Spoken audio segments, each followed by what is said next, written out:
Hello, basketball fans. I'm Dr. Dan Ratner here on MFSN, and it is time for our Q&A at our new time. It is 6 p.m. Eastern, 3 p.m. Pacific, and we're probably going to be staying here for quite a good long time. So mark this down in your calendars if this is the time you're looking for. And if you haven't already, click subscribe, ring the bell for notifications. That way you'll know what time it is. You can hit like if you like what you're hearing and put your comments below. I will be glad to answer them personally, or Casey and Ross will get back to you. One of us will, for sure. Now, we've got a lot going on in sports right now. And, in basketball, NBA is mid-season. I'm looking at how I'm doing in my fantasy league. I will report on that. None of my trades went through, but I'm still working on that. I did make a trade in hockey, so if anybody's interested in that, we can switch over to that. But the other thing that's going on in sports, as everyone knows, is the brackets have been announced. And so if you guys want, we can spend time on March Madness today. This is a basketball Q&A tonight, but March Madness is basketball. So you guys put your comments in and just let me know in the chat if you want to talk college basketball. I may drift over there myself. I may just not be able to resist. So without further ado, I'm going to tell you what I'm thinking about. This is the life of a fantasy sports player. We're always looking at our different teams. Right now, I have a web browser up. This is my basketball team up here. We got to pull this up so people can see it. Pull up that screen, will you? Okay, there we go. Now, look up here. Top of the screen, we've got basketball league. This is the baseball league right here. I'm going to click over to it for a second. You can see baseball. Here, we've got hockey. Here, we have March Madness. It's madness everywhere. We've got sports, but I'm going to stick with basketball for now. You guys let me know. Now, I did see Cornman stopped in recently. He made a comment. It looks like it got deleted, so I don't know what he said, but hello, Cornman. So here's what happened. Last week, I suffered a bitter loss at the very end. I didn't even see it coming. I was leading 5-4. It looked like I had a chance to win 6-3, and suddenly, Lauren, who we used to call the Ninja, she snuck in. Boom shakalaka. She's in sixth place. 50-49. She squeaked out a 5-4 victory over me. These are the kinds of things that in the playoffs would be extremely painful, because let's look at what happened in the matchup. Right now I'm winning 6-3 over 19, clickety clack. He has become a little delinquent, I have to say. Now I'm a commissioner, so I may have to go in and talk to him, but I don't know if I'm going to do it this week. In fact, I can't do it any week because I didn't do it every week. You have to be consistent as a commissioner. But what I mean is he has stopped setting his lineups. He had barely anybody in last night, and I don't want anybody in the league crying foul on me. I didn't plan any of this, and I've seen, in fact, my arch rival, Ubre's Used Socks, won, I believe, 9-0 against him because he didn't set his lineups. Listen, if you're going to be in a fantasy league, try to keep up the responsibility you have to your league mates. You got to try to win. If you don't try to win the game, it corrupts everything. At least be consistent. If you're not gonna compete, don't compete any week. But if that's the case, why are you doing it? So let's look at my matchup from this past week and see what happened. What happened? Because I know you're all reeling as much from this as I am. All right, let's see. Now, here's what happened. Field goal percentage. Going into the last day, I was leading field goal percentage. I was up at 496. And she was down at 469. Something like that. And look at the reversal that happened. So I was going to win 5-4. Meanwhile, I don't know how, but she beat me in free throws. She shot very well. I have not lost free throws all season. Now, Cornman is saying hello. Welcome, Cornman. Let's see what you're saying here. They declined that Curry trade I talked about. Okay. So he was saying that he had done a 2-for-1 deal and gotten Curry. And I was like, wow, nice job. I think it was Conley and I can't remember who else you said. It was obviously a lesser player, but Conley and somebody for Curry would have been it was Oladipo. Oladipo and Conley for Curry. That's the kind of trade that is like the stuff we dream of. So it ended up getting declined, but keep working at it, Cornman. You have the right idea. Listen, you can always bump up a little bit or bump up a lot. Even if you can get an elite player like Curry, you always want to do it. Yep. It was Oladipo. Ross the Boss says, getting tired of Al Horford. Who should I pick up? Now, Ross, are you saying that you're going to cut Al Horford? Because if you're gonna cut him, you could consider making me an offer. I need a big man. Now, I did make some cuts last week, but I'm finishing up describing this incredible turnaround that happened in field goal percentage. So what I'm going to do, the reason I want to do this is it's helpful when you are into fantasy to understand why things happen. If you don't understand why things happen, you don't have a prayer of stopping them from happening again or making them happen again, depending on whether it was good or not. So on my team, let's look at what happened on Sunday. Because we're already into the second game of the week. That's Monday. No, we need to go to Sunday, please. Robert Williams is Cornman's suggestion for who Ross should pick up if he's tired of Al Horford. I think that's a great call, Cornman. Robert Williams is a great pickup. He's owned in our league, and the other thing I'll say about him is he has only center eligibility. So if you've got two centers already, you're gonna have trouble playing a third. But Robert Williams is well worth the pickup. We can go into who should be picked up. In the meantime, let's look at what happened. All right, look at Dillon Brooks shot 39%, 7 of 18. So he didn't just shoot 39%. He actually shot that on 18 shots. That's a serious problem.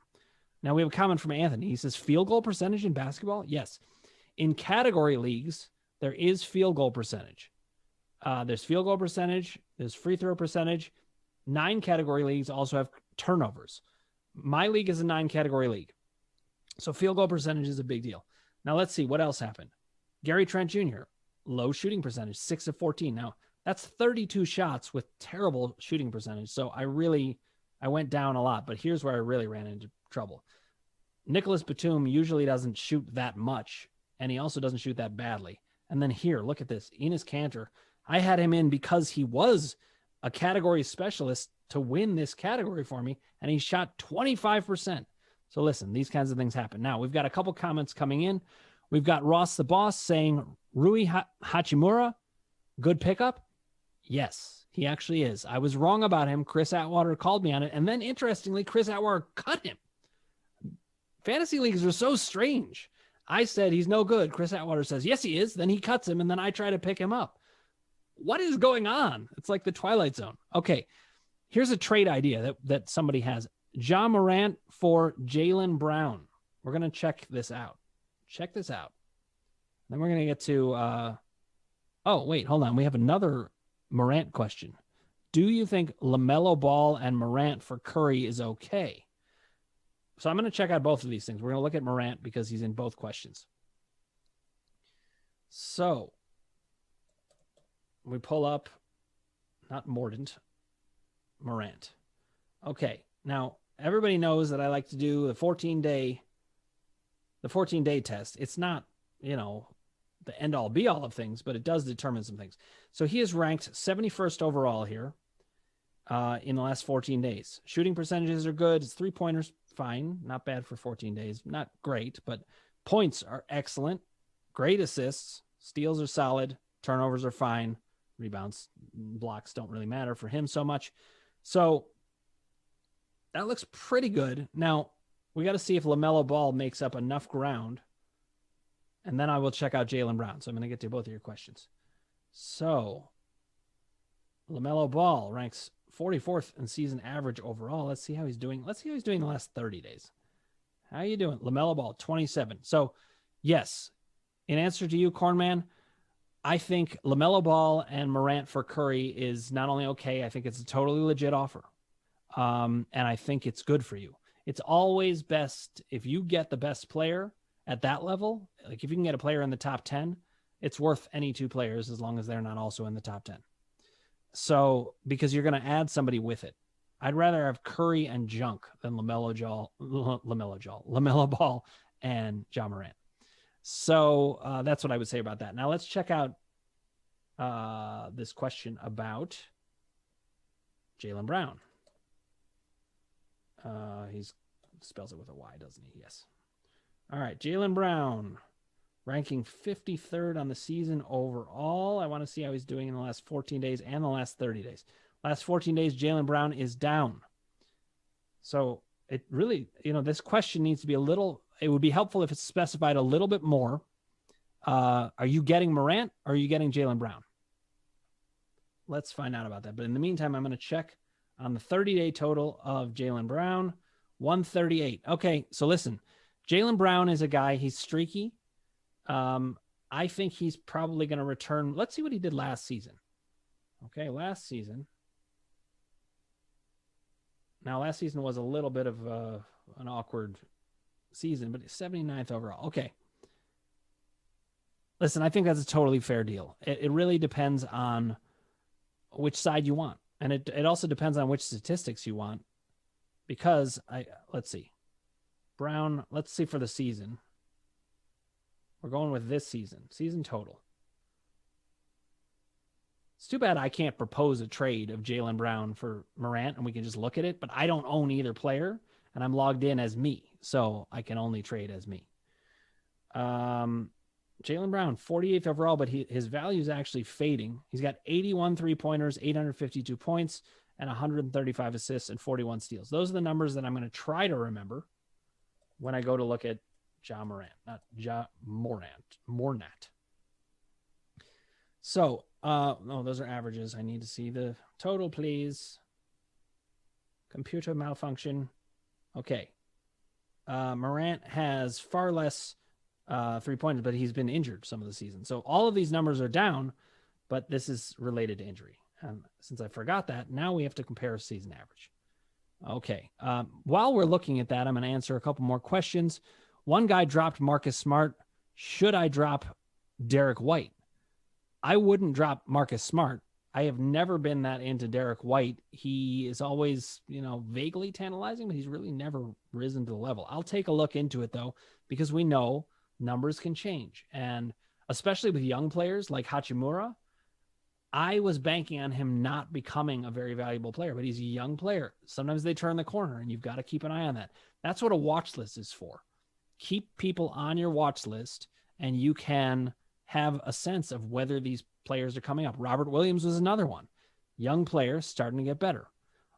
Question, drop Aaron Gordon for Whiteside, knowing Bagley just fractured his hand. Okay, so I would. I've been telling people all along, try to stash Whiteside if you can. He is still a risk. Even if he's getting playing time, the guy is, it really depends on if he's happy in his situation. And he appears not to be. But we're looking back at still finishing the Morant Jaylen Brown discussion. Morant has averages of 19.6 points, 7.6 assists, and a steal a game.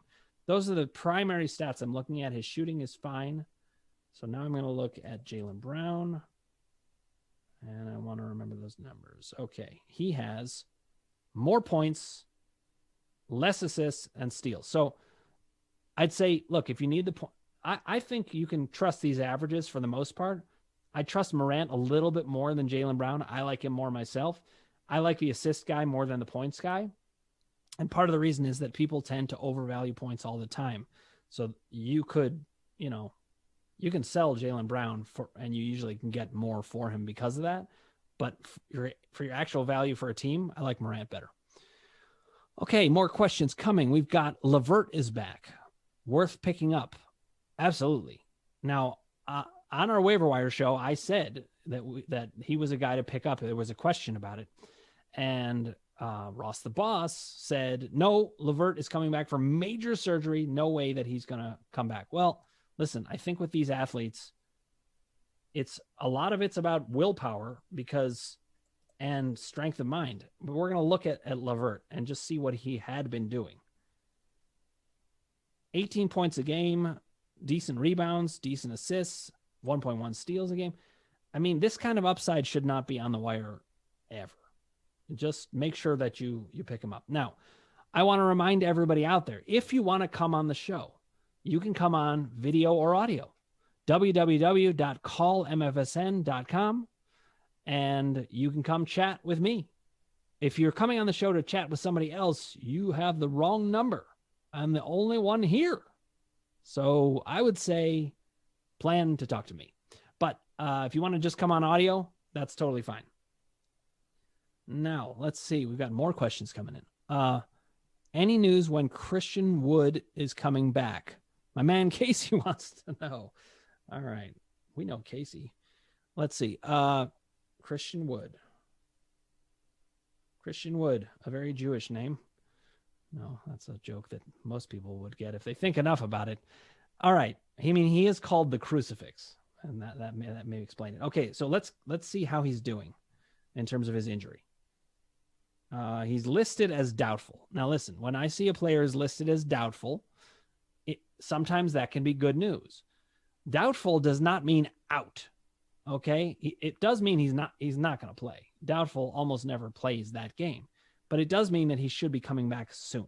So here we see Tuesday had been the target return for Wood, and Stephen Silas recently said that he was expecting him back on Tuesday, so the doubtful tag might be a smokescreen. Interesting. Hopefully we'll get another update after tomorrow's shoot-around, but if he's forced to spend yet another game on the sidelines, good news for Patton.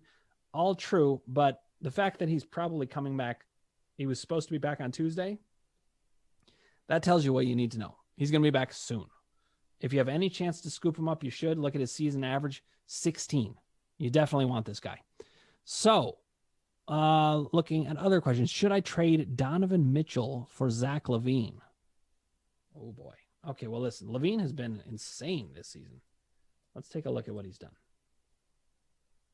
We get lots of questions about Levine because he's been a really surprising player. I mean, not totally surprising. A lot of people saw him coming, but I still think that not a lot of people saw him at this level. 28.1 points a game. That's insane. He's getting 5.1 assists, 5.2 rebounds, a steal a game, 3 point. I mean, he's the complete package. So, if you're talking Donovan Mitchell for Levine, I think Levine wins that deal. Mitchell's not a bad pickup at all. Let's take a look and see what he's done. I know he has underperformed what many hoped he would. He's still got really good statistics, though. I'm surprised this only ranks 69th when you look at. I got distracted because I just saw somebody mention Nerlens Noel, it's like a pet project of mine. I'm always like very interested in what he's doing because he's a category monster per minute. But the question is the minutes, and Mitchell Robinson's coming back. So there is an observation out there. Guess Noel's time is up. Pretty good run, but he isn't much now.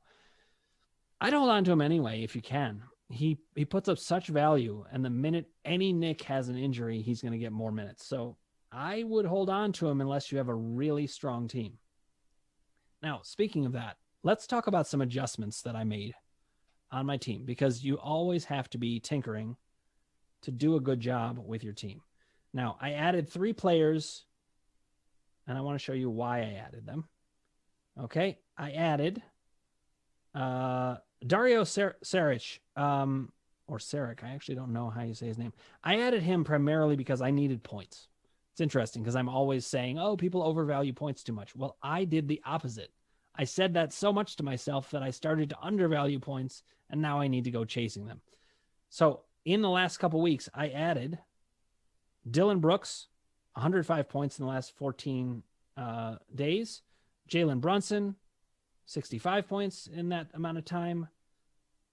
Saric, 69 points in that amount of time. I also added Maxi Kleber, and he has only 44 in that amount of time, but he only played in like 2 games.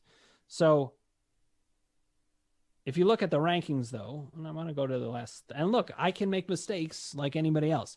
There are times where I put in my claims and I wake up in the morning and I look at who I got and I'm like, why did I do that? Here's the weird thing. In fantasy sports, your sense of value is going to change, and you need to know that, because you will think about it differently the next day. I don't know why, but it's, different things look different ways at different times. You might be looking and thinking, oh, wow, look at this game that he just had. I'll give you an example. Maxi Kleber. I claimed him. I spent the last $4 I had. Hello, Sam Jacobowitz, chat room MVP. Good to see you. Bring us some questions, Sam. All right.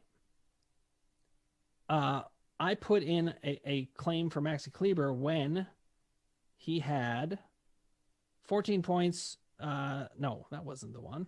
Where's the game I'm looking for? Well, here's the main reason. Look at the minutes.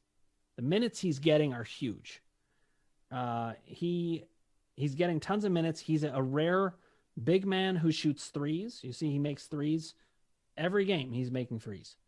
He gets steals. Look at the blocks. And his points are not bad. So I felt he was a unique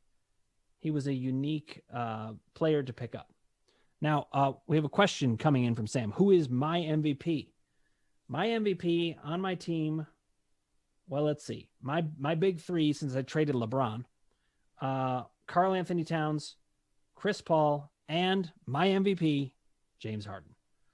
It's not very hard to see. Let's look at the season statistics. I mean, Harden was always probably going to be my MVP. Now, look, Miles Turner is ranked 10th overall. And why? 122 blocks on the season. I'm going to show you, actually. Let's take a look and see just how much more blocks that is than anyone else. Aha, we have a question. Did I miss any March Madness talk? No, you did not, sir. You did not. So we can check that out shortly. I'm going to pivot to March Madness soon, but let's finish some of this. We're going to look at the blocks of Miles Turner. I go to all players, filter it,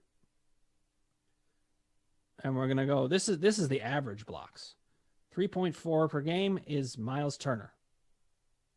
Right below him, 2.8 for Rudy Gobert. That's a lot less than 3.4 a game. And then it drops all the way to 2.3, which is Clint Capela. And then it drops to 2 with one of my favorites, Nerlens Noel. Nerlens Noel, 4th in the league in per game blocks.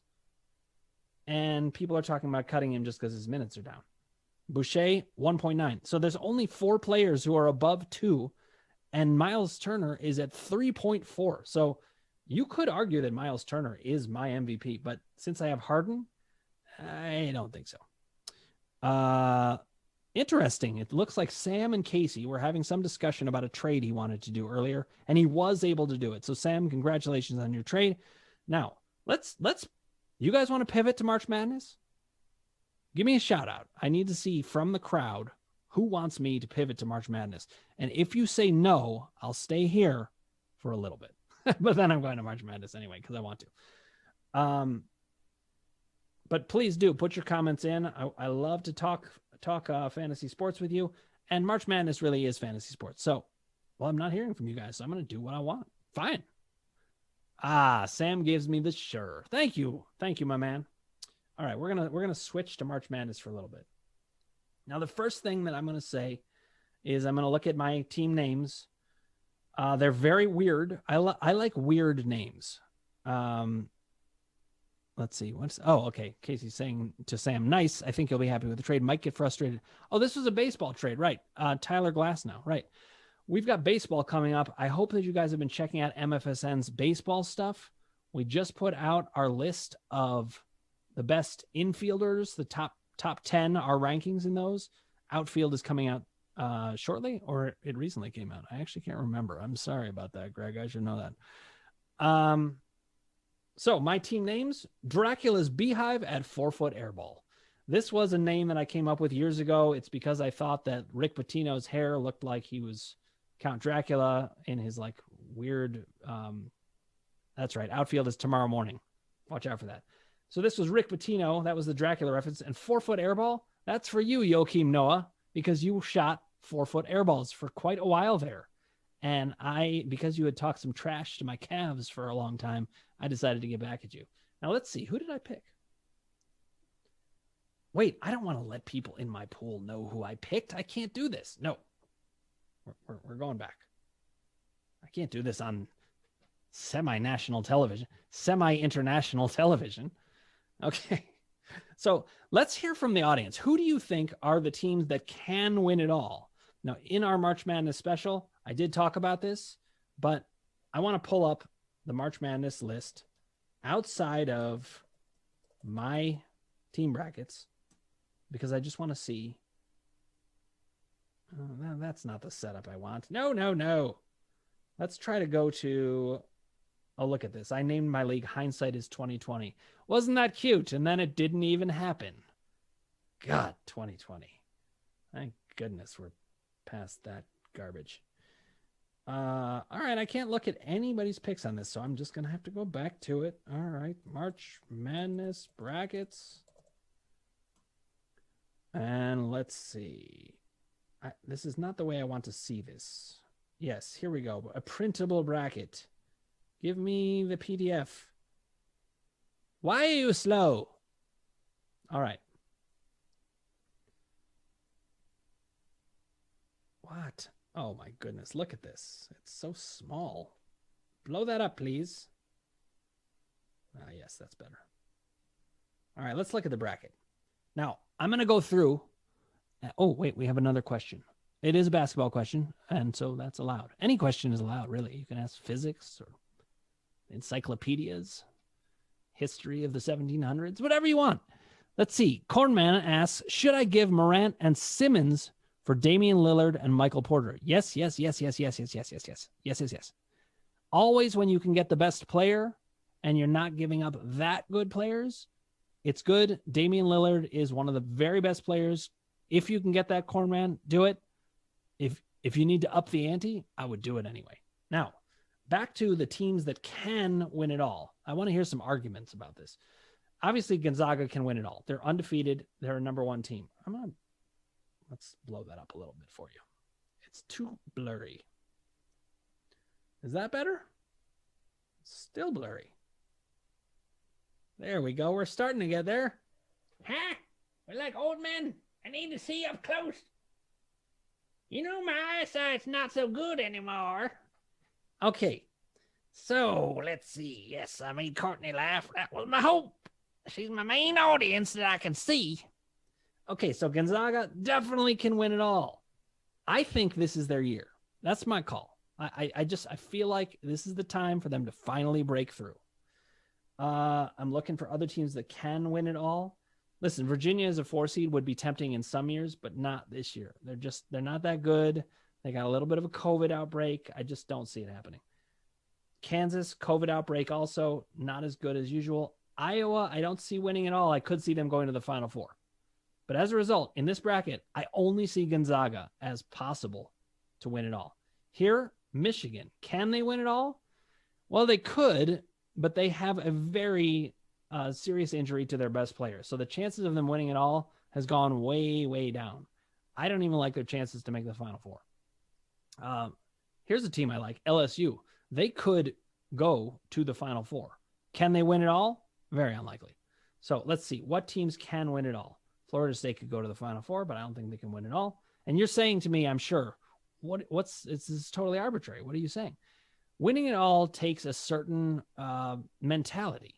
You got to get over the hump. So there's a lot of teams that can get to the Final Four that can't get over the hump to win the championship. And meanwhile, the competition goes up.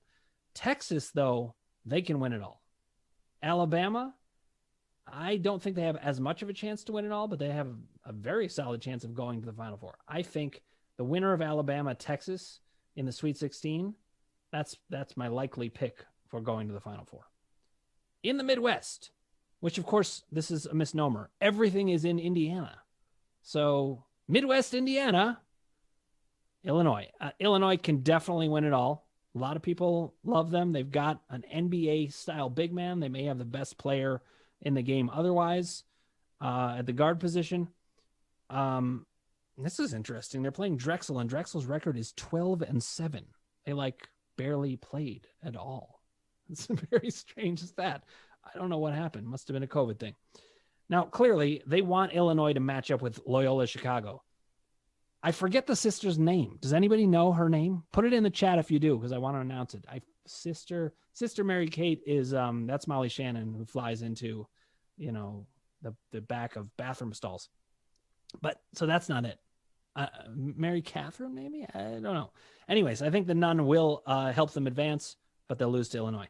Illinois can win it all. Oklahoma State. This is a team.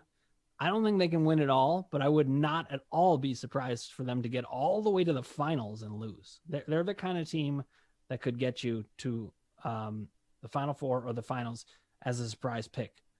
Ross the Boss likes San Diego State. That's his secret team. I don't see...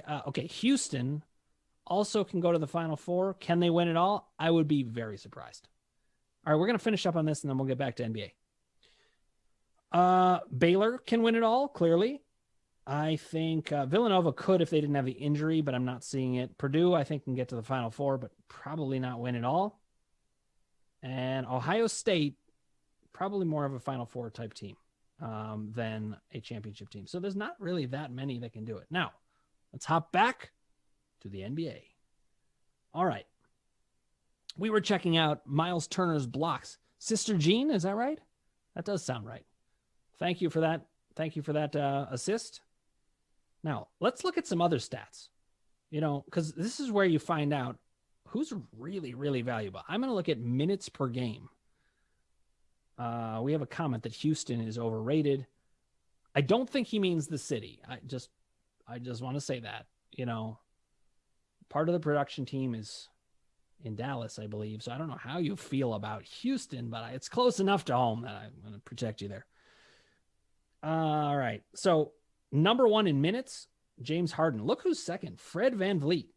Now, minutes does not translate necessarily to points. And I can scroll down and show you because Colin Sexton is number 6, but he's ranked 96th overall. But it is a good indication of some of the best players. And sometimes you can win on pure volume. I mean, look at Harrison Barnes. 35 minutes, 74th overall. That is, that's pretty good numbers because of the minutes. Let's see who else has high minutes that is leading to big time numbers. See, now here, Luka Doncic, he has high minutes, but at the same time, he's only ranked 22nd. I say only like I'm really like picking at very small targets here, but he should be doing a bit better. All right. And Buddy Hield, meanwhile, he's got 35 minutes, but he's only ranked 90th overall. That's not exactly what you want to see. Now, it is pointed out that Fred VanVleet is hurt. That's true. Let's check in on him. How is he doing? Fred, how are you? No response. What a rude man. All right. He's in the COVID protocols. He's not hurt. He's got COVID. I guess that's a kind of hurt. Let's see. He may need to get in a few practices before he's ready to get out there. He's coming back very soon. So that was a little bit of faulty information there. Fred is not hurt. He's on the injured list, but he is not hurt, and he's actually returning. So let's not mislead our viewers, people. Okay, now let's look at field goal percentage. The top of field goal percentage is always going to be some ridiculous stat. Like, here's a guy shooting 1,000. D. Kakok. I don't know who he is, but it's because he's barely shot the ball at all. And that's why. But look at DeAndre Jordan, who I just cut a lot of good players because I had good players, but I needed other things. But he is shooting 756 from the field. That's going to help you a lot. Now, let me remind you while I'm in the middle of this. If you haven't already, click subscribe, hit like if you like what you're hearing, ring the bell for notifications. We have lots of things to notify you about. And if you're not answering the phone, we won't be able to notify you. But I should note, we don't call you on the phone. It just is on your YouTube. We won't bother you that way. Put your comments below. I love talking these things with you, and I will answer you myself if you want. You just let me know. Okay, let's see. Who else are players that are... Now, look, you can look at minutes per game and see which of these percentages is actually meaningful. Right here, we've got 729 and 13 minutes a game. I wonder who this is. Sometimes I like to test myself. Who would that be? No, not. I thought of Jacob Poeltl. I don't know how to say his name, but it's actually Jackson Hayes of New Orleans. So when you scroll down, interesting, we've got another 16-minute, and this one is owned. And it's Robert Williams. So we talked about him before. I think it was Sam that brought him up, or maybe Cornman. I think it was Cornman, actually. I like to attribute to the right person. Here we've got a 660 shooter that plays 28 minutes a game on Nurk Alert. Good job, Casey, but it's Mitchell Robinson, and he, by the way, is injured, but he is coming back. We have a comment about Fred VanVleet. He's always been underrated. That's true. Is he still? That's the question, because this is a guy who now has a lot of people on the bandwagon. I would say, though, he's still underrated. Not for long, though. Not for long. This is like when I say some Beatles songs are underrated. People are like, what? And I'm like, no, trust me. You think that they're good? It's even better. Is Clint Capela playing tonight? Let's see. I'm going to check it out. I don't know. A little reminder, I say this all the time. There are players I know very little about what's going on if I don't get to see one of their games, or if they're not on my team, or if they're not in the matchup that I'm playing. So Clint Capela has been one of those. I know he has had a good season. He's ranked 28th overall. We already talked about how he's third in blocks. And look at his points and rebounds. Here's where he hurts you: free throw percentage. If you've got the team to metabolize this, either you got good free throw percentage, or you have bad free throw percentage. At either end of the spectrum, Clint Capela is a good fit. Where he's not is if you're in the middle of the spectrum. If you're in the middle of the spectrum, he takes you from the middle to the bottom. That's where he hurts you. So I would say you want to trade him in that case for someone of equal value. Now let's find out. Is he playing tonight? Are you playing tonight, Clint? I love how they put in parentheses Clint Capela heel, as if like that's his whole, he's now reduced to just an injured heel. That's how we think of athletes. Okay, let's see. Game time decision. He wants to see how they look in pregame routine, so you're going to have to check back. I don't have that information for you, but if anyone out there has an idea of the kind of site that you tend to go to for this, let us know. I used to go to a site called Roto World. They were really great, and then they got bought by NBC, and they started to get worse and worse. Now, I'm not necessarily saying something about NBC, but a lot of times when a big corporation buys a smaller one, it can make the product worse. I think that's what happened there. I've been going to Fantasy Pros more often because of it, but I don't like Fantasy Pros format as much. Roto World was so great. Bring it back. Bring back the days of, I think his name was Greg Robinson. He was not the basketball player, but the fantasy announcer. He was great. Not announcer, writer. Okay. Let's see. Other questions. All right. So we're going to get back to analyzing players in the league.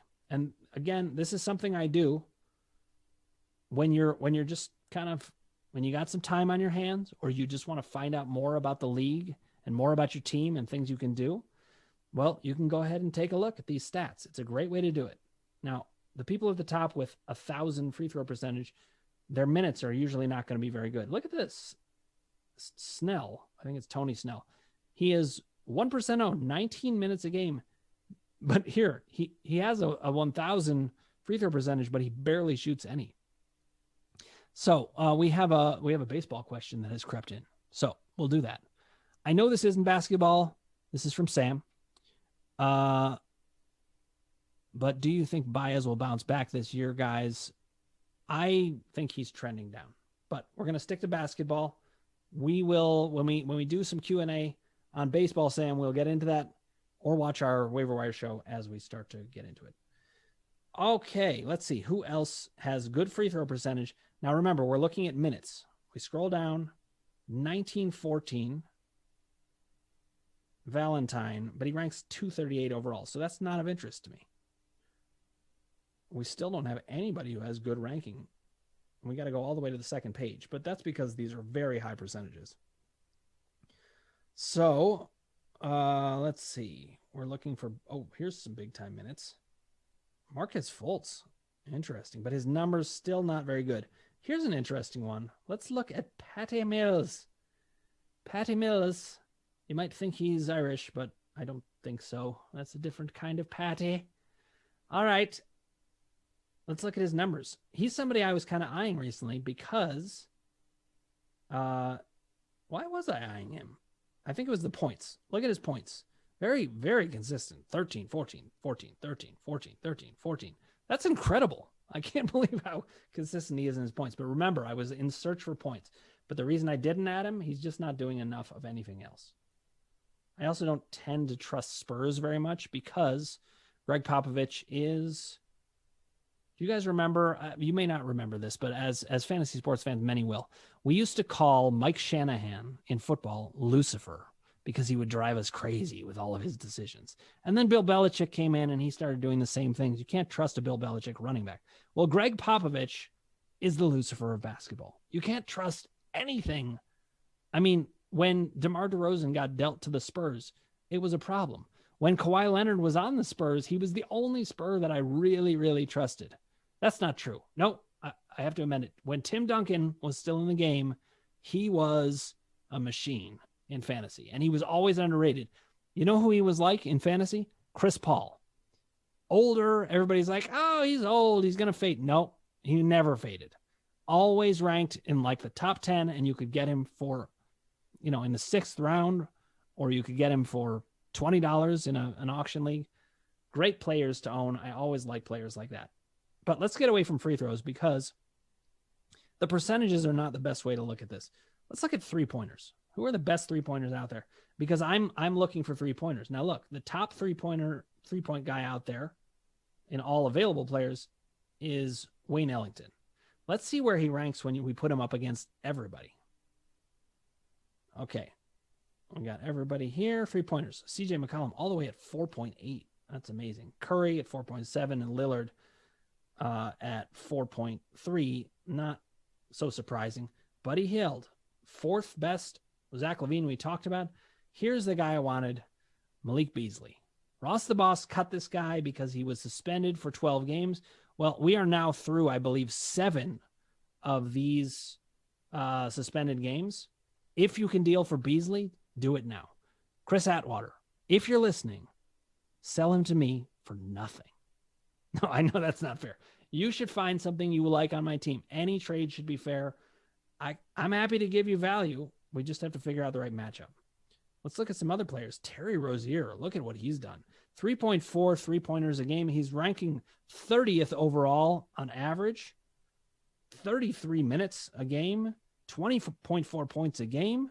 1.4 steals. This guy, speaking of steals, he was a steal.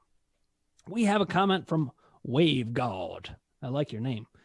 I traded away Ingram, Halliburton, and Jared Allen to get Anthony Davis, and it got vetoed by the league manager. Was the trade bad?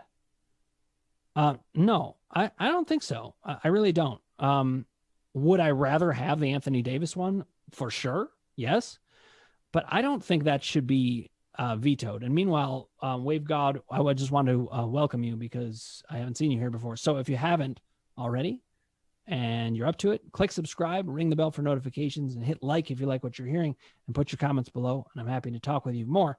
I don't think that is a trade that should have been vetoed. I think you won that trade. Interesting. There's a comment that's saying it was too much, in my opinion. Does that mean that? Oh, interesting. So see, this is the thing in fantasy sports. This is it's a very subjective thing. One person was responding saying, oh, I think you dodged a bullet. You traded too much to get Anthony Davis. I thought you were asking, and I'm pretty sure I'm right. I thought you were asking, did I give too little to get Anthony Davis? Look how subjective this stuff can be. I think that trade is, I would say either side you could say wins it. It depends. Do you need volume or do you need the best player in the deal? Jared Allen, though, is a monster. That's one of the latest comments. I do agree with that. So, that commenter might be right that you may have actually ended up dodging a bullet. There are so many times when I make a trade that I'm like, I totally love it. And then in the end, I wish I hadn't done it because you can't predict what's going to happen. So trades are a risky proposition in that way. Now, we have a volunteer from Ross the Boss to go straighten out the commish for Wave God. Ross he likes to help out that way. So thank you for jumping up, Ross, to help out your friends. So guys, this is a lot of what I do. And I want to invite questions, any last questions, because we're going to wrap up shortly. But this is what I do when I'm kind of trying to figure out what I want to do with my team. This is how I saw, well, Malik Beasley would be a great guy for me to add. He's out right now. He's going to come at a little bit of a discount. He's ranked 67th overall. I should try to deal for him. Or a guy like Joe Harris. I need threes. He hits 3.4 threes a game. His numbers are pretty good.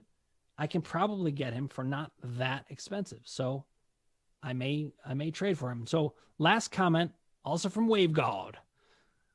I know Halliburton and Jared Allen are buy low targets, so maybe the manager didn't like the numbers they were putting up. So I don't actually, it's so interesting. I don't know what that means in terms of what the interpretation was. One thing you have to keep in mind as fantasy managers, there's going to be all these subjective opinions and people are going to talk about them like they are fact. I once traded for Roger Clemens when he was coming back. He had not pitched all season. He was coming back mid-season for the Astros, and I traded Carlos Lee for him, and there was such an uproar over this. And then Roger Clemens came back, and he was Roger Clemens. He did exactly what I expected him to do. So stick to your guns on what you think, but this is a very interesting part of what I like to talk about in fantasy sports is trades and trade opinions.